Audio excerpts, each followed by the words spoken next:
अक्सर कई बार हमारी लाइफ में जब वो होने लगता है जो हमने कभी सोचा ही नहीं होता है या फिर कभी एक्सपेक्ट ही नहीं करा होता है, ऑल ऑफ सडन जब चीज़ें होने लगती हैं तो हम बहुत ज़्यादा टूट जाते हैं और कई बार एक खुद को एक लॉस्ट वाली सिचुएशन में अपना ऐप को एक्सपीरियंस करने लगते हैं कि यार आई एम लॉस्ट, मुझे समझ नहीं आ रहा है, मेरा कंसंट्रेशन हिल चुका है, मैं अपने काम पर कंसंट्रेशन, अपने पढ़ाई, अपनी एजुकेशन पर फोकस नहीं कर पा रही हूँ या कर पा रहा हूँ, खुद पर फोकस नहीं कर पा रहा हूँ, अपनी जो ड्यूटीज़ हैं, जो मेरी जो ज़रूरतें हैं या फिर मेरे जो काम है मैं उसमें फोकस नहीं कर पा रहा हूँ ड्यू टू सम रीजंस के रिश्तों में या फिर आपकी लाइफ में, आपके करियर में जैसा आपने नहीं सोचा था चीज़ें वैसी हो रही हैं और उसके चलते हुए हम बहुत ज़्यादा खुद को एक ऐसी सिचुएशन में फील करते हैं, एक्सपीरियंस करते हैं जहाँ पर हम अंदर से बहुत ज़्यादा एक सैचुरेशन वाली फेज में चले जाते हैं। अगर कहें तो हम अंदर से बहुत ज़्यादा एक एकांत में चले जाते हैं, अंदर से बहुत ज़्यादा खुद को लॉस सा फील करने लगते हैं कि यार क्या करूं, ऐसा तो कभी सोचा ही नहीं था, ये कैसे हो गया, ये कैसे हो गया, एकदम से चीज़ें कैसे ख़राब हो गई। और ये चीज़ जब बहुत ज़्यादा बढ़ जाती है तो हम बहुत ज़्यादा नेगेटिविटी के तरफ चले जाते हैं। तो फिर क्या तरीका है जिससे हम इस चीज़ को डील कर सकते हैं? इसमें सबसे जो इस चीज़ को डील करने के लिए जो सबसे बेहतरीन कुछ टिप्स है वो मैं आपको बताने जा रहा हूँ। नंबर 1, पहली बात ये मत सोचिए कि ये जो हो रहा है ये आपके साथ ही हो रहा है। अक्सर हमें लगता है कि यार ये जो चीज़ में ये हो रहा है मेरी लाइफ में, ये मेरे साथ ही क्यों हो रहा है, मैं ही ऐसा क्यों भोग रहा हूँ। ये चीज़ आपको अपने अंदर से निकाल देनी चाहिए। जो आप एक्सपीरियंस कर रहे हो वो दुनिया में हर एक इंसान कभी ना कभी अपने जीवन में ऐसा सेम एक्सपीरियंस ज़रूर करता है जहाँ पर वो भी खुद को लॉस्ट महसूस करता है, जैसा उसने नहीं सोचा होता है, चीज़ें वैसी नहीं चल रही होती हैं। तो ये चीज़ आपको एक सबसे बड़ा इंडिकेशन देती है कि यार लाइफ में हर चीज़ हमारे अकॉर्डिंग, हमारे एक्सपेक्टेशंस, हमारे डिज़ायर के अकॉर्डिंग ही नहीं होने वाली।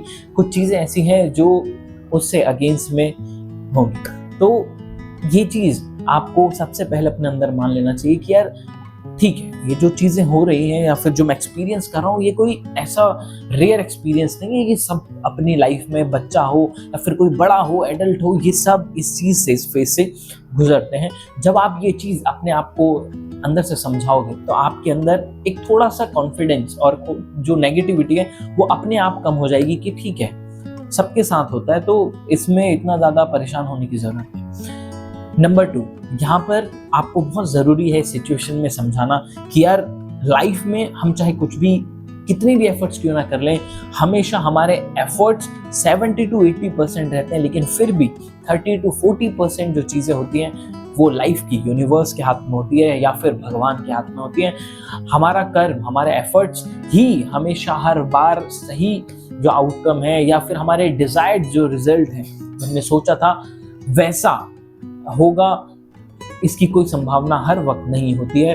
तो इस चीज़ पर हमें एक चीज़ अपने आप को समझानी चाहिए कि जैसा हम सोचते हैं हमेशा वैसा ही नहीं होने वाला है। कई बार ऐसा होगा जो हमने नहीं सोचा था वैसा भी हो जाएगा। तो हमें अपने आप को उस सिचुएशन, उस परिस्थिति के लिए हमेशा रेडी रहना चाहिए। चाहे वो बात रिश्ते की हो, चाहे वो बात हमारे करियर की हो, चाहे वो बात किसी भी चीज़ को लेकर के हो, हमें उस चीज़ के लिए हमेशा रेडी रहना है। और नंबर 3, यार हमें ये समझना चाहिए कि हमारे जो आइडियल्स हैं, जो हमारे भगवान हैं, जो हमारे गॉड हैं, उन्होंने भी अपनी लाइफ में इस चीज़ का एक्सपीरियंस किया है।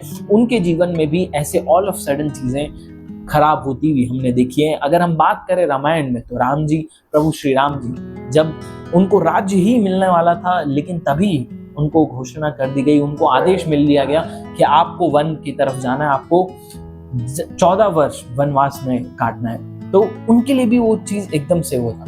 इसी तरीके से जब उनके पिता की मृत्यु की बात हुई तो वो भी ऑल ऑफ सडन था।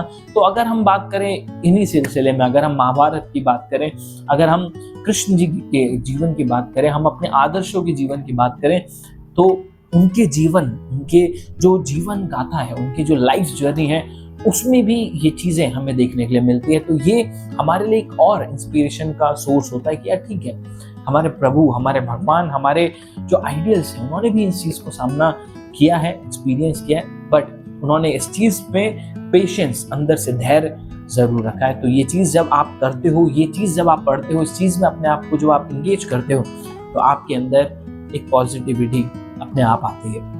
और लास्ट जो टिप है वो है कि अपने आप को, आपकी जो टाइमिंग है, जो आपका समय है मित्रों, समय इस परिस्थिति में सबसे इंपॉर्टेंट है अपने टाइम को सही जगह यूटिलाइज करना। क्योंकि जब ये फेज हमारी लाइफ में आता है तो ये चीज हमारे टाइम को कंजम्पशन मांगने लगता है, टाइम कंजम्पशन मांगने लगता है, और जिस पे चलने की वजह से, जिसको अप्लाई करने की वजह से, जब हम अब इस चीज से गुजर रहे होते हैं तो उसकी वजह से जो सबसे बड़ा नेगेटिव इम्पैक्ट होता है वो यही है कि हमारा टाइम जो है उसमें जो प्रोडक्टिविटी है, जो हम काम करते हैं या फिर जो हमारी ड्यूटीज होती हैं, जो हमें करना होता है, हम वो नहीं कर पाते। चाहे वो बात पढ़ाई की करें, चाहे वो बात अपने रिश्तों में उठना बैठना हो, उनको टाइम देना हो, हम वो नहीं कर पाते।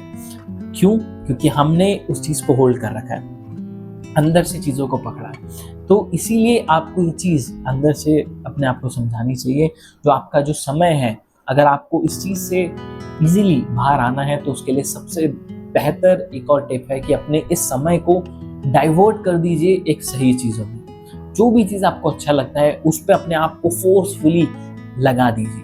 जी हाँ, फोर्सफुली। क्योंकि शुरुआत में जब आप इन चीजों से गुजर रहे होगे तो आपका बिल्कुल मन नहीं करेगा कि जो आपकी पसंदीदा जो चीजें हैं, जो करना आपको पसंद है, आप वो करो, उसका भी मन नहीं करता। लेकिन आपको वही एक्टिविटीज करनी चाहिए।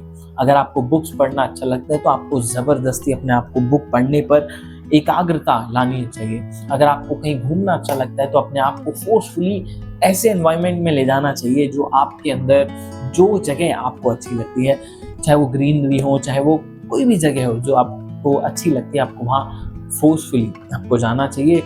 अपने आप को, अपने मन को जबरदस्ती सही काम में लगाना चाहिए।